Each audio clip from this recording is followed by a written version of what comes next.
득 안욕따라 삼맥삼보리. 주해. 이것은 인도말이다. 아는 무라는 의미이고 욕다라는 높은 것이라는 의미이며 삼맥은 정이라는 의미이고 삼보리는 진이라는 의미이다. 중국에서는 이것을 바르고 진실됨이라 번역하였고 또 등정각을 이룸이라 번역하였으니 이 네 글자를 새롭게 보아야 한다. 옛사람들은 돌을 보고 난 후에 비로소 돌을 닦아야 한다. 돌을 보지 못했는데 무엇을 닦겠는가 하였다. 무한 광대한 대장경 속에서도 이 네 글자를 다 설하지 못하였고 모든 부처님도 또한 다 설하지 못하였으며 삼교의 성현도 모두 이 네 글자를 닦아 성인의 도에 들어 등정각을 이룬다. 지금 곧 어떤 사람이 이 반야바라밀다 삼맥삼보리법에 의지하여 수행한다면 확연히 단박에 깨달아 무상정진을 새롭게 보아 스스로 미래의 부처임을 알아 성인의 단계를 바로 초월할 것이다. 무상정진을 보고자 하는가? 존재 하나하나에 모두 나타나고 모든 존재에 두루 완전하다. 묘도와 허공은 조사가 전한 종지로 부처님의 몸 나투어 보이심이 서로 같지 않다. 만약 사람이 참되고 영원한 도를 깨달으면 바로 그 자리에서 우리의 옛 참모습을 만나리라. 강설. 무상정진이 불교의 골수입니다. 이 도리를 바로 깨달아서 쓰면 이 사람이 부처요 조사입니다. 고지 반야 바라밀다. 주해. 수행함으로 말미암아 무상정진의 도를 보고 반야 바라밀다의 위신력을 안다. 또 과거의 모든 부처님은 자비로 중생을 불쌍히 여기시오 100가지 지혜 방편을 써서 근기에 따라 대상을 이롭게 하고 나중에 오는 이들을 인도하기 위해 형상을 만들어 사람들을 교화하였다. 진흙을 이기거나 나무를 조각하여 또는 종이로 엮어서 만든 경전 속에서 원인을 설하고 결과를 선하는 것은 단지 방편으로 중생을 인도하기 위한 마음 때문이다. 선악과보의 실제와 천당 지옥의 이야기는 사람들로 하여금 나쁜 것을 고쳐 좋은 방향으로 가게 하며 거짓을 버리고 진실한 것으로 돌아가게 해 성문, 연각, 십성, 십주, 십행, 십회향의 사면, 제불의 지위를 차례대로 이끌어 인도해주기 위한 것이다. 선사는 천리길도 한 걸음으로부터 나아간다고 하였고 불가에서는 천길이나 되는 법의 집에 하나도 위태롭지 않게 올라가게 하기 위한 것이다 라 하였다. 강설. 아이들을 제도할 때 아이들이 좋아하는 여러 가지 장난감을 만들어 주어 방편을 쓰는 것과 같습니다. 무서운 지옥, 축생, 천당 등 인과법을 말해 주어 중생들이 점차적으로 진리의 문에 들어올 수 있도록 이끌어 줍니다. 주에 호련히 스스로 깨닫고 자기의 본성을 보면 모든 부처님의 지위에 오르는 차례를 건너뛰어 한 번에 바로 열애의 지위에 들어간다. 만약 견성하지 못하고 밖을 향해 치달리면서 구한다면 결국 깨달음을 성취하지 못할 것이니 깨달음에 무슨 연월이 있고 날짜가 있으며 때가 있겠는가. 옛사람들은 도를 배우려거든 먼저 깨달음이 있어야 한다고 하였으니 많이 깨닫지 못했다면 문자를 떠나서 걷고 머물고 앉고 누울 때 내 집에 난 불을 끄는 것처럼 화급히 공부를 해야 한다. 그러면 어느 날 단박에 깨달을 것이다. 도가에서는 1000일 동안 도를 배우지만 깨달음은 찰나에 있으며 바로 그때 문득 경쾌해져 가장 뛰어난 어진이와 함께 한 곳으로 돌아간다고 하였다. 강설. 화두를 급하게 틈이 없이 밀고 나가십시오. 무엇보다 시급한 것은 여러분의 내부에 타오르고 있는 불길입니다. 중생의 몸은 지수화풍사대와 오온으로 이루어져 있어서 그 자체가 매우 불완전하며 시시각각 변화합니다. 이 몸뚱이를 위해 일생을 바쳐 봉사를 하지만 이 몸은 항상 생로병사의 불길 속에서 타고 있습니다. 그리고 우리의 마음 또한 삼독심, 8만 4천 번뇌, 망상심 등으로 꽉 차서 쉼없이 타오르고 있습니다. 이것을 느끼지 못하면 그 사람은 발심을 못합니다. 이것을 보고 급한 것이라고 느끼면서 화두를 챙기면 참으로 힘이 있는 화두가 됩니다. 그 불을 끌 수 있는 길, 영원한 안심 인명처를 얻을 수 있는 길, 그것은 오직 화두 한 길뿐입니다. 이것이야말로 병아리가 알을 깨고 나오듯 일체 모든 중생심의 속박에서 뛰어날 수 있는 길입니다. 또한 중생심이 뒤집어져 대승보리심으로 바뀌는 길입니다. 누구든지 틀을 두지 말고 이 화두를 세밀히 철저히 밀고 나간다면 몰록 깨달을 수 있습니다. 이것이야말로 5, 6월 무더위 숨이 헉헉 막히는 그 속에서 아주 시원한 바람을 맞이하는 것과 같고 시원한 물을 마시는 것과 같아 상쾌함을 얻습니다. 주에 만약 배워서 안다면 이것은 옛사람들이 뱉어놓은 침에 나아가는 것으로 모두 외도의 사견이다. 생사의 길이 각각 다르고 업에 따라 과보를 받기 때문에 서로 말을 나눌 수 없게 된다. 어찌 듣지 못했는가. 수보리는 티끌수처럼 많은 오랜 급 이전부터 수행하였지만 석가모니 부처님 회상에 이르러서 공을 가장 잘 아는 제자가 되었다. 방등회 가운데 금강경에서는 수보리가 주로 질문하였는데 사구계를 듣고 확연히 깨달았다. 깨닫고 나서 눈물을 흘리고 울면서 이전에 얻은 해안으로는 일찍이 이 경을 들어보지 못했습니다. 라고 스스로 탄식하였다.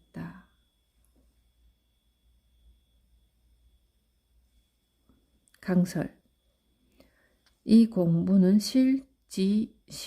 실견입니다. 천분의 성인, 부처님, 어떤 조사스님도 대신해 줄 수 없는 것입니다. 대신해 줄 수 있다면 물건을 나누어 주듯이 하나씩 나누어 줄 수 있겠죠. 그러나 실제로 맛을 보고 깨닫는 것은 자기가 해야 합니다. 공부는 하지 않고 이런 글귀 저런 자취를 담아가지고 학문으로 하는 사람은 말만 배워 남에게 이야기해주는 사람입니다. 그런 사람이야말로 글장사를 하는 사람이고 남이 뱉어놓은 침을 핥아먹는 사람입니다. 그런 사람은 영원히 나고 죽는 생사윤회의 고통에서 벗어나지 못합니다. 윤회 속에서 짐승이 되기도 하고 천국에 가고 벼슬도 하고 부자도 되고 혹은 왕도 됩니다. 그러나 왕이 되고 장관이 되고 총무원장이 되고 본사의 주지가 되고 총회의장이 된다고 하여 생사를 면하는 것은 아닙니다. 생사를 면하는 길은 이 도리를 깨닫는 데 있습니다. 해공은 일체 모든 것이 공한 것임을 깨달았다는 의미입니다. 부처님의 10대 제자 가운데 모든 법이 공하여 있는 바가 없다는 공의 도리를 깨달은 분이 수보리입니다. 수보리는 금강경 사구기에서 깊이 깨달아 눈물을 흘리며 옵니다. 그런데 우리 대중은 금강경을 독송하면서도 반야심경을 들으면서 왜 깨닫지 못할까요? 원인은 과거에서부터 수행을 게을리 했기 때문입니다. 반야지혜를 멀리하고 많은 업을 지었기 때문입니다. 빠르고 더딘 것은 얼마만큼 정진을 했는지에 따라 판가름이 납니다. 예전에 밀양 표충사에 해산 스님이라는 훌륭한 선지식이 계셨는데 해수라는 수자가 법담을 하다가 거량을 하는 도중에 그만 앉은 채로 숨이 넘어갔습니다. 목이 옆으로 기울어져 꼼짝도 하지 않자 해산 스님이 저 사람이 지금 목숨을 마쳤다고 말씀하셨습니다. 대중들이 이상하여 바지를 벗겨보니 바지 밑이 축축했습니다. 공부를 하다가 조그만 견해가 났다고 하여 선지식에게 우기고 달려들었는데 해산 스님이 아니라고 소리를 치니까 그만 심장이 멈추어 버린 것입니다. 본인이 지지 않으려고 오기를 부리다가 그랬다고 평을 합니다. 그래서 그런 것인지 일부러 좌탈인망하려고 그랬는지 확실한 것은 모릅니다만 오늘날 공부인 가운데서도 이런 일이 허다히 많습니다. 이런 짓을 해서는 안 됩니다. 공부를 하다가 생긴 조그마한 경계를 재산으로 삼으면 안 됩니다. 후속 3세의 모든 부처님이 다 이경에서 나오셨다고 했는데 이경이란 과연 어떤 것인가? 볼 때는 한 글자도 없지만 가는 곳마다 항상 광명을 놓는다. 지혜에 의지하지 않고 깊은 강을 건너면 만급 동안 잠겨 파도에 휩쓸려 다니게 된다. 이미 저편 언덕에 올라 진실한 도에 돌아갔는데 어찌 다시 사바하를 생각하는가. 시대 신주 주해 만약 바라밀다를 안다면 이것은 곧 대신주를 본 것이다. 이 신주는 사람마다 모두 갖추고 있으나 닦지 않으면 보지 못한다. 이것은 중생의 심지법문이며 이 법문을 얻으면 커다란 신통이 있게 된다. 도가에서는 마음에 주지하는 것이 있으면 만 가지 삿된 것이 침입하기 어렵다고 하였고 유가에서는 마음을 바르게 해야 삿된 것을 물리칠 수 있다고 하였다. 또 도인경에서는 만 가지 삿된 것이 간섭하지 않으며 밝고 신령스러운 것이 문전을 호위한다고 하였다. 강설 반야지혜 무상정진이 대신주입니다. 중생은 항상 삿된 것에 끄달리게 되어 있는데 삿된 것에 끄달리지 않고 일체의 침입을 당하지 않으려면 속지 말아야 합니다. 예전에 어느 노장님과 길을 가는 도중에 웬 술에 취한 사람이 노장님께 이놈저놈 하면서 시비를 거는 바람에 부득이 말려야 했던 적이 있었습니다. 참으로 난감하기 짝이 없었습니다. 잘못하면 화두는 10만 8천리 달아난 가운데 같이 주먹질하며 상스러운 짓을 해야 하거든요. 그런데 수차례 참고 이해하세요 했는데도 점점 기고만장해졌어요. 그러나 그 사람에게 속으면 큰 손해입니다. 여간 공부해가지고는 누구나 여기에 속게 되어 있고 100% 시비하게 되어 있습니다. 그러나 반야지혜를 깨달은 사람은 지혜의 방편이 나오고 그럴 때를 당하여 자신의 공부가 얼마나 되었는가를 알 수 있습니다. 자꾸 노장 스님에게 대들기에 할 말이 있으면 나에게 하시오. 폭행을 해도 좋고 욕을 해도 좋습니다. 무엇이든지 받아들이겠소. 이렇게 말해놓고 선체로 화두를 관하였습니다. 한참을 서 있어도 기척이 없어 눈을 떠보니 그놈이 멍하니 보고만 있더라고요. 그래서 병력같이 소리를 지르고 어깨쪽지를 후려치면서 이놈아 정신 차려라. 대낮에 속고 살면 되느냐 하니 그가 고개를 숙이고 미안하다고 하면서 귀를 비켜주었습니다. 상대방에게 속지 않는 것이 중요합니다. 한 번은 손님이 온다고 하여 대전역에 나간 적이 있습니다. 사람이 가득 차 있는 대합실에 나이 30대쯤 된 청년이 다가오더니 어이 중아 왜 먹물옷을 입고 있어? 우리 교회로 와서 예수 믿어 하였습니다. 이리 피하면 이리로 쫓아오고 저리 피하면 저리로 쫓아오고 자꾸 따라붙어요. 왜 사탄의 소굴에 들어가 있어? 왜 사탄이 너를 믿느냐? 사람은 꽉 차 있고 같이 싸울 수도 없고 같이 상스러운 소리로 할 수도 없고 그럴 때 자칫 잘못하면 그놈에게 속습니다. 그 순간 깨닫고 아차, 내 앞에 아무것도 없는데 무엇을 보고 피했는가? 이렇게 화두를 관하니 상대방이 어디로 갔는지 흔적이 없어요. 화두를 놓치고 피하거나 따라가면 따라갈수록 그놈이 점점 더욱 기고만장해져 시비를 합니다. 얼른 내가 속았구나 하고 관을 하고 있으면 그 사람이 풀이 죽어 가버립니다.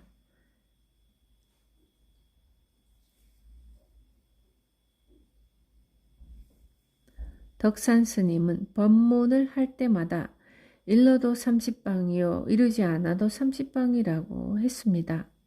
어느 날 조주 스님이 시자에게 말했습니다. 나는 덕산 스님이 일러도 30방이요 이르지 않아도 30방이요 그러거든 말없이 일어나서 주장자를 빼앗고 밀쳐버려라. 그래서 시자가 덕산 스님 법상에 가서 법문을 듣다가 다짜고짜 주장자를 빼앗고 확 밀쳤습니다. 덕산 스님이 물었습니다. 어째서 그러는가? 이렇게 하라고 해서 한 것입니다. 그러니까 덕산 스님이 아무 말 없이 머리를 숙이고 방장실로 들어갔습니다. 시자가 조주 스님에게 돌아가서 견우 사정을 이야기하였습니다. 조주 스님이 말했습니다. 과연 그 늙은이가 선지식이다. 선지식이니까 간파를 하는 거죠. 내가 옳으니 옳지 못하느니 시비를 하면 덕산 방장의 체면이 어떻게 되겠습니까?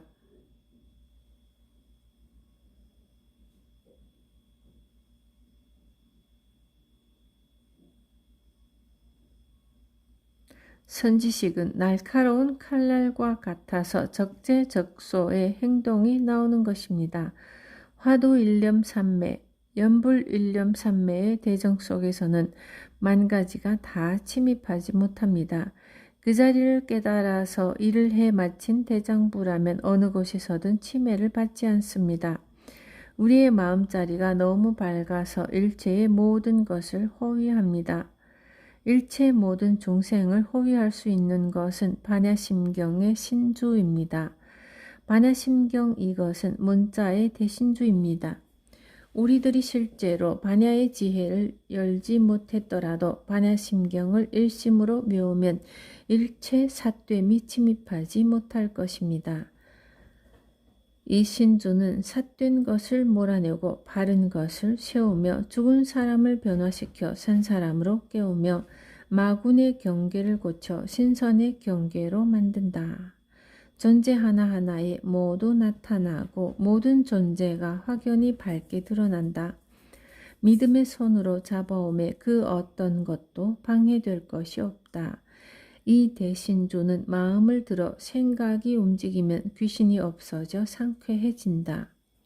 근본을 돌이켜 근원에 돌아가면 외도들이 놀라 혼비백산하고 정령을 항복시켜 얽어맨다. 그래서 이것을 비밀한 주라고 한다. 강설 신중단에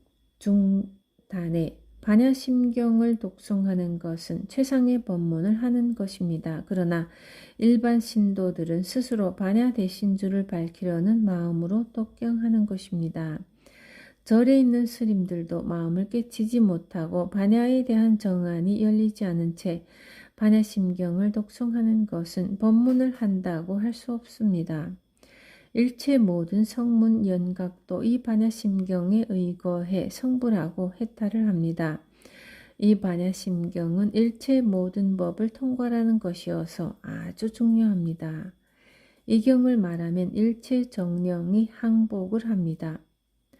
후송, 이 신주를 알겠는가? 신통과 묘용이 어느 곳에선들 서로 따르지 않겠는가? 대위 실력이 있어 삿된 마군이 자진하여 칼 위에 엎어져 버린다. 어느 곳에선들 서로 따르지 않겠는가? 사람들은 함께 있으면서도 그것을 알지 못한다.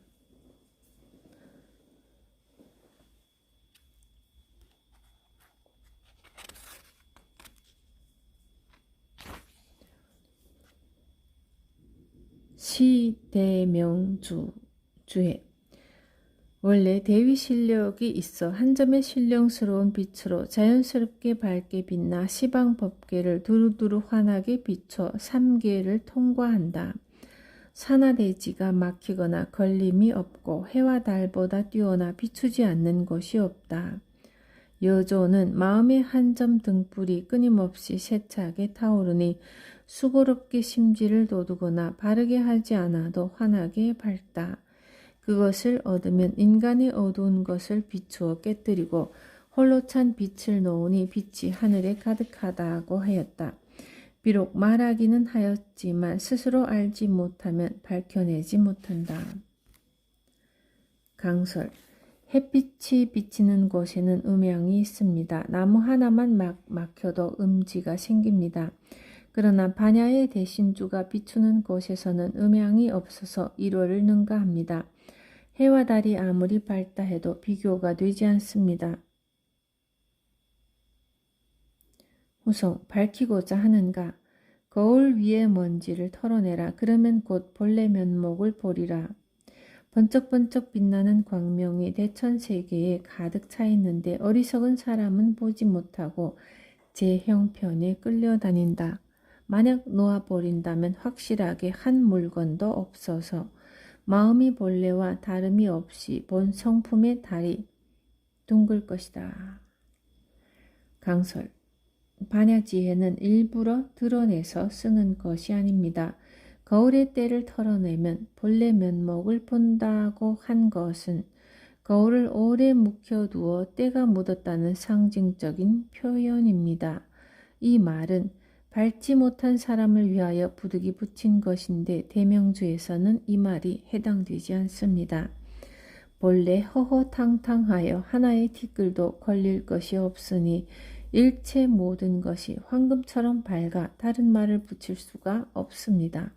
그래서 이 말은 불료불명한 사람을 위하여 높아심으로 한 소리입니다. 시무상주 주해. 자기 광명을 친히 보아 깨달아서 종전의 어둠을 비추어 보니 더욱 분명해져 더는 남아있는 것이 없다. 이 신주는 가장 높고 가장 수승한 것으로 이보다 뛰어난 것이 없다.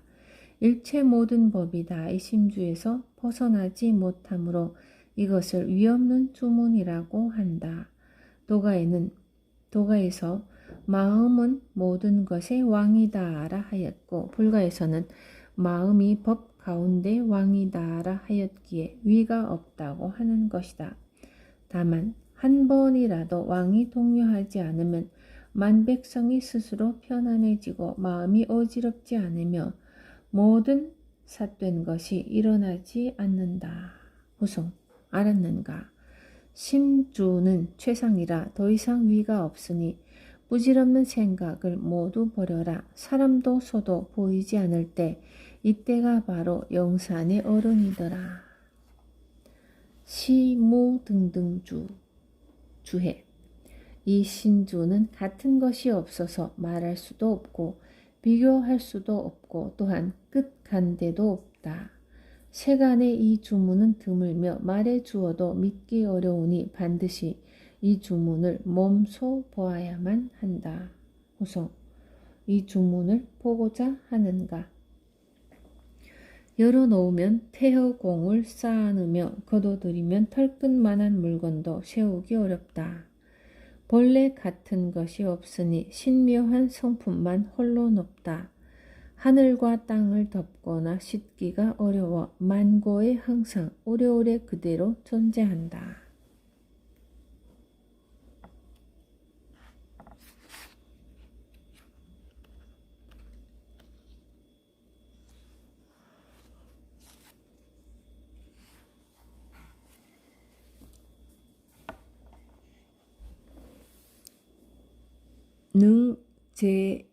능제일체고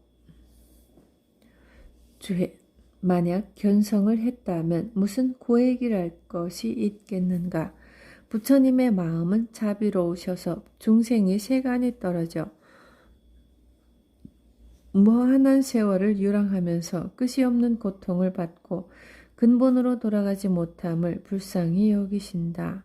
그래서 부처님께서는 갖가지 모양을 나투지어 세상에 출현하시며 여러 방편을 시설해 일체의 미한 중생을 구해내고 제도하여 불타는 집에서 함께 나오도록 한다. 강설. 부처님이 이 세상에 출현하신 것은 바로 반야 되신 줄을 중생에게 가르쳐 주어 일체의 고통을 부수어 없애버리기 위함입니다. 여러분의 몸이 집이며 욕계, 색계, 그리고 무색계가 다 집입니다. 그것을 줄여서 말하면 근본적으로 자기 자신을 일컫는 것입니다. 집에 불이 났다는 것은 이 몸이 생로병사의 불에 타고 있다는 뜻입니다. 마음속에 탐, 진치, 삼독과 84,000번뇌가 타고 있다는 뜻입니다. 여기에서 뛰쳐나오지 않으면 영원히 불길 속에서 고통을 받습니다. 그러나 면하려면 누구든지 다 면할 수 있습니다. 믿지 않고 공부를 하지 않아 그렇지 하기만 하면 생로병사와 탐진치, 번뇌망상의 불길 속에서 완전히 벗어날 수 있습니다. 주해, 만약 지혜가 있는 사람이라면 대도에 대한 말씀을 자세히 듣고 다만 마음자리만을 꿰뚫어 연구하라. 옆으로 다른 것을 구하지 않고 처음부터 쓸고 닦아 정결하게 하면 오랜 겁 동안 쌓아온 습성이 제거될 것이다. 대전조사는 달을 기다리지 말고 연못을 만들어라. 연못이 완성되면 달은 저절로 온다고 하였으니 수행인이 먼저 마음자리를 깨끗하게 하면 자연히 도가 생겨난다.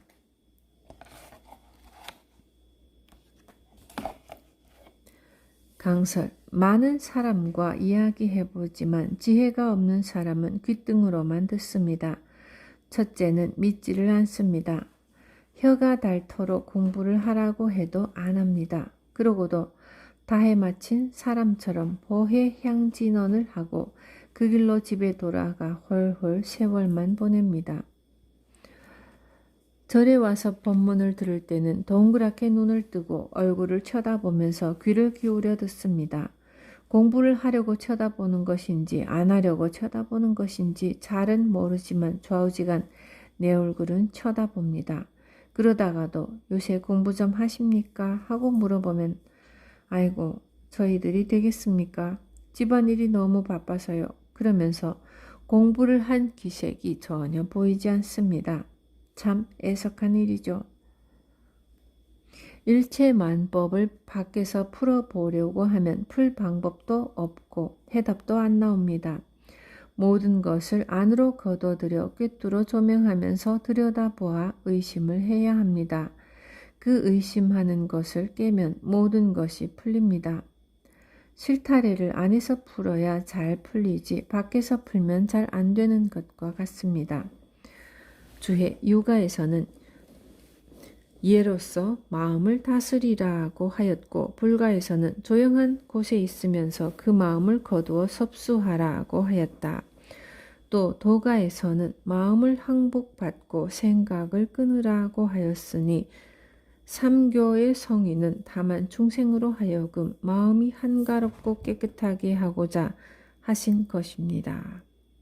만약 마음에 물듦이 없다면 자연히 견성할 것이며 견성하면 영원히 생사윤회를 벗어나 죽지도 않고 나지도 않는 도를 얻을 것이며 또한 위의 모든 부처님과 성인들도 오랫동안 부지런히 수행한 끝에 비로소 견생을 하였으니 마음과 마음, 생각과 생각, 곳곳에서 근원을 만나게 됩니다. 후송. 자, 말해보아라. 최후에 어느 곳을 향해 가겠는가? 살피지 못하면 처처에서 돌아가는 길이 어두워지나 깨달으면 항상 본 고향에 있다. 부처님은 무엇 때문에 인간 세상에 나오셨는가? 윤회 속에 빠져있는 중생을 사랑하여 불쌍히 여기셨기 때문이다. 만약 사람이 옳게 여겨 뱃머리에 도달하면 진흙물에 빠진 물 묻은 사람이 되는 것을 면하리라. 강설. 살핀다는 것이 도대체 무엇입니까? 그것은 의심하고 생각하는 것을 말합니다. 사람은 고향에 돌아와야 다리를 쭉 뻗고 편안히 잠을 잘 수 있습니다. 요새는 누구나 잠자리에 침대나 푹신한 자리를 만들어 놓고 잘 자고 있습니다만, 그러나 그것이 꼭 잘 자는 것은 아닙니다. 번거롭고 성가신 지옥 고통을 끌어안고 있는데 그것이 어찌 잘 자는 것이겠습니까? 일제 때 어느 군수가 절에 와서 하남 큰 스님에게 법문을 청했습니다. 스님, 법문 한마디 해주십시오. 법문이라고 할 것이 어디 있습니까? 어떤 것이 불법입니까? 한마디 일러주십시오. 다른 것 없습니다. 밥 잘 먹고 잠 잘 자면 그것이 불법입니다. 이 말은 누구나 다 할 줄 알고 또 너무 쉬운 말인 것 같아서 군수의 마음에 와닿지 않았습니다. 그래서 그 후 범어사의 동찬 스님을 친견하였습니다. 오대산의 하남 큰 스님이 밥 잘 먹고 잠 잘 자면 그것이 불법이라고 했는데 그것은 신빙성이 없는 말 같습니다. 세상에 그 누구나 다 밥 잘 먹고 잘 자는데요. 동산 스님이 군수에게 말씀하셨어요. 군수는 그동안 살아오면서 편안하게 잘 잔 날이 며칠이나 되고 밥 먹을 때 순수하게 밥만 먹은 시간이 몇 시간이나 되었지. 밥 먹을 때 그날 사무 처리할 일, 또 좋은 일, 나쁜 일 여러 가지를 생각하면서 밥을 먹었겠지. 예, 그렇습니다. 그것 보게 자네는 한 번도 편안한 날이 없었지 않았는가?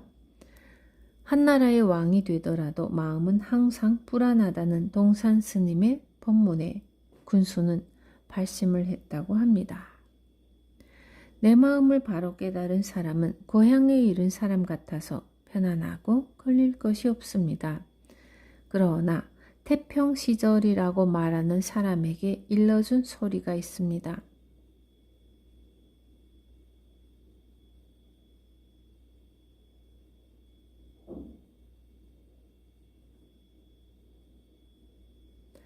장군이 군사들을 거느리고 적을 물리쳐 태평 시절을 이루었지만 장군은 그 태평 시절을 보고 있지만은 않네.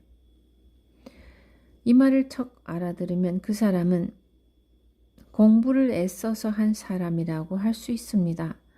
부처님께서 일체 중생을 불쌍히 여기시지 않고 사랑하는 마음이 없었다면 오늘날 불교는 존재하지 않았을 것입니다.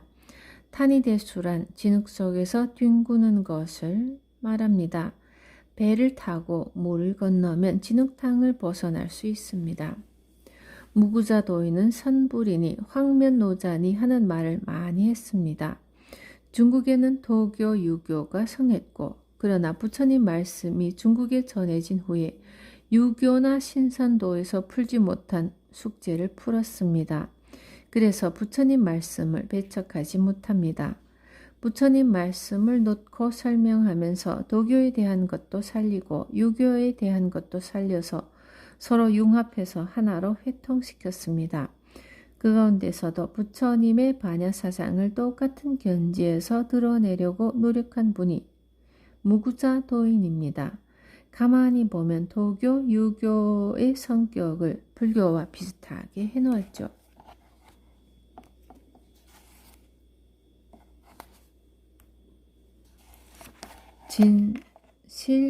진실불허 주해. 이것은 참으로 진실한 법의 말씀이며 허황되게 꾸민 말이 아니다. 일체 모든 부처님께서 이 신주를 설하시어 중생을 제도하셨다. 이것은 다른 말도 아니며 겸손하게 하는 말도 아니다. 영가 현각 스님은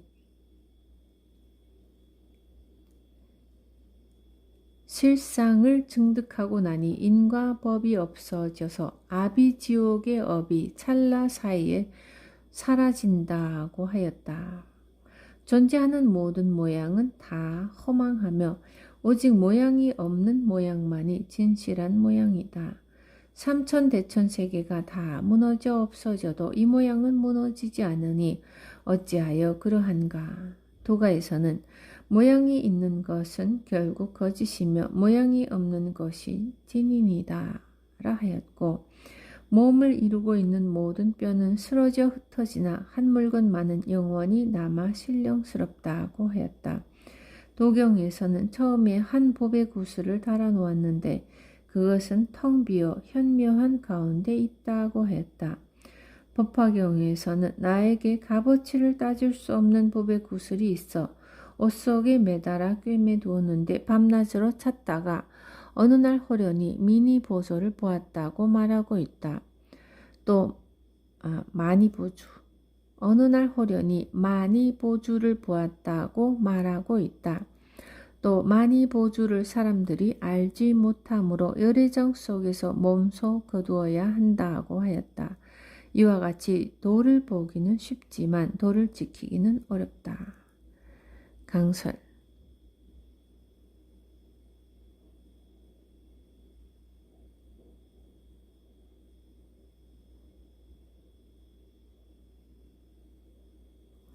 과거, 현재, 미래의 부처님께서 반야심경을 이대로 설하십니다. 더 이상 빼고 더할 것이 없어 똑같이 설하시는 것입니다.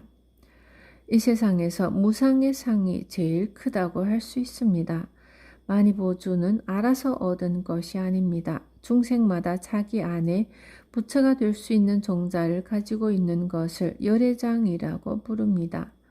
달마 스님은 말세에는 이치를 아는 도인은 많으나 실제로 행하는 도인은 극소수라고 말씀하셨습니다. 사실 말세에는 공리를 알고 이치를 아는 도인도 드물고 육조 스님이나 달마 스님처럼 완벽하게 이사에 구족되게 행하는 도인이 나오기는 더욱 어렵습니다. 공리를 깨달아서 이치에 걸림이 없는 사람을 불퇴전이라고 하는데 그런 사람만이 공부하는 학자들을 이끌어줄 수 있습니다. 후송. 이 구슬을 보고자 하는가? 둥글고 아름다우며 빛나고 빛난다. 수레 바퀴가 구르듯 자유자재로 굴러가는데 마치 고기가 활발하게 헤엄치는 것과 같다. 우리는 그것을 항상 앞에 두고 있으나 관에 넣을 수 없다고 말한다. 진실한 광명이 나오는 값을 매길 수 없는 구슬은 사람이 다 갖추고 있어서 없어지거나 차이가 나지 않는다. 단지 조금 그릇되고 잘못된 것 때문에 푸른 하늘에 구름이 인 것처럼 달빛이 가려졌을 뿐이다.